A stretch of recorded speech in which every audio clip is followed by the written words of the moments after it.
President Trump has said the United States is in mourning after an American Airlines flight and a military helicopter crashed over Washington, D.C. Mr. Trump said that no one had survived the tragic accident, which killed 67 people. 64 were on board the American Airlines jet, 3 on board the US Army helicopter. Well, this is what we know so far about events leading up to the fatal crash. The passenger jet, American Airlines Flight 5342, had been flying from Wichita in Kansas, heading for the American capital.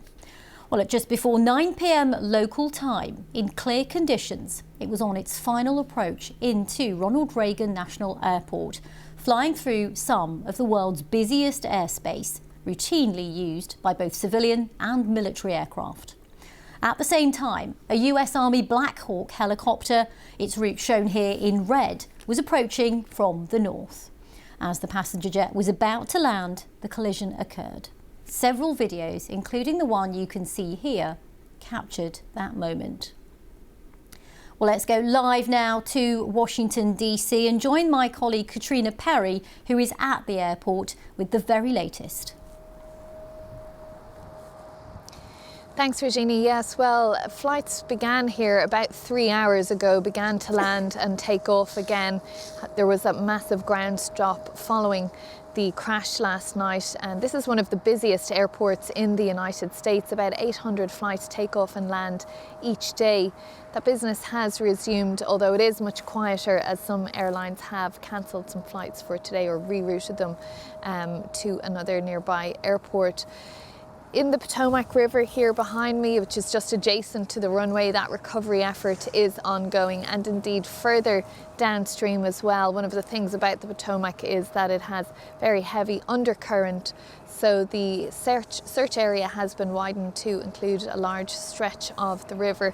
Many agencies involved in trying to recover all of those individuals who have lost their lives, because that was one thing that President Trump did confirm at that news conference this morning, that all of the lives had been lost. And rescue teams have really been facing an incredibly difficult task. Of course, the first hours were in darkness, in very cold temperatures, freezing water temperatures as well.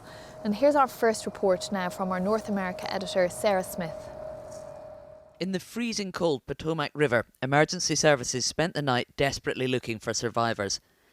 The wreckage of American Airlines Flight 5342 is in 3 separate pieces in the water. There were 60 passengers and 4 crew on board, 3 soldiers in the Army helicopter that collided with it. The bodies of at least 30 people killed in the accident have been recovered so far. CCTV pictures show the moment of impact. Very low in the sky over Washington, D.C., the helicopter and the plane are rapidly heading towards each other, and then we can see the sudden explosion.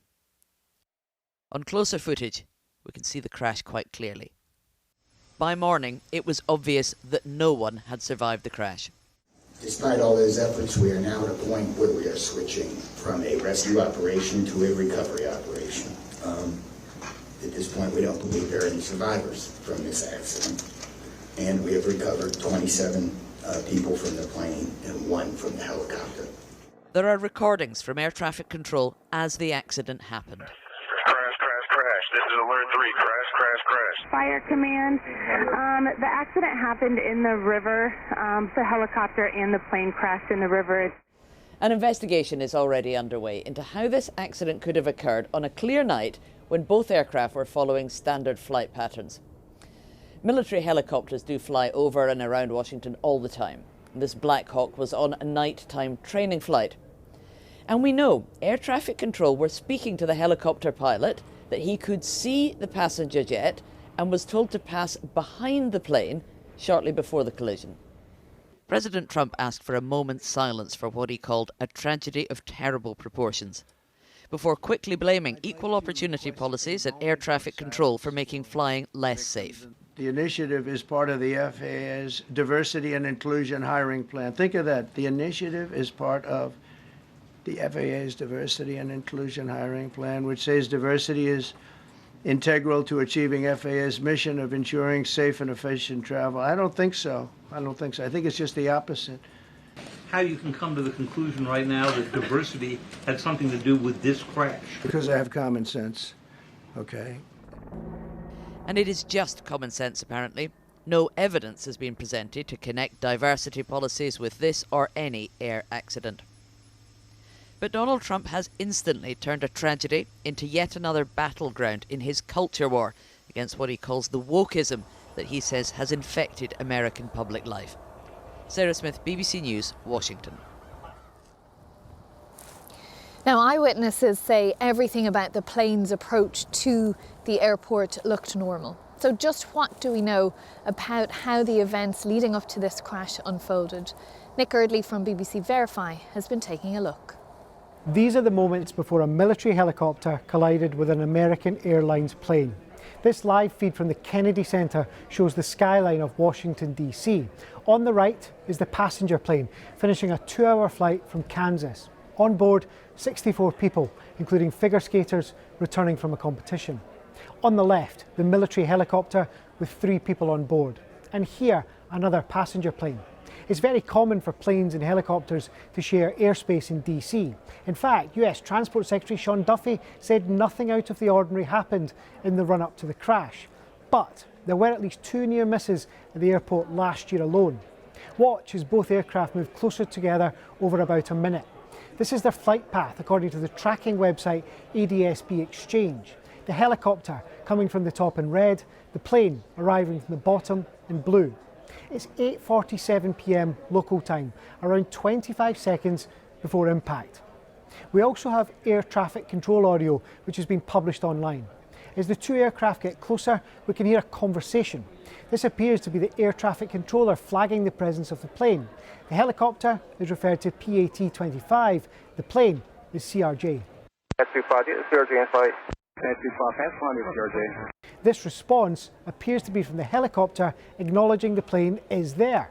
Aircraft inside pressure separation. There's a second recording from Air Control 2. The audio is less clear, but it sounds like the helicopter is told to pass behind the plane. This could have been a situational awareness issue, and the pilots of the Black Hawk just may not have seen because the aircraft was coming into their peripheral vision, and they've mistaken who that they are reporting to ATC that they have visual clearance of. But the plane and the helicopter get closer to each other, and then this happens. Back to the flight radar. You can see the plane and helicopter getting close to each other. The passenger plane is on a steady descent for landing. One tracking site, ADSB Exchange, records the helicopter gaining, then losing altitude. And this is the aftermath. The plane and its 60 passengers have crashed into the freezing Potomac River. Well, the American Airlines plane had 64 passengers and crew on board when it collided with that military helicopter, which had 3 soldiers on board. And at least 15 people on the airplane were family members, athletes and coaches involved in US figure skating.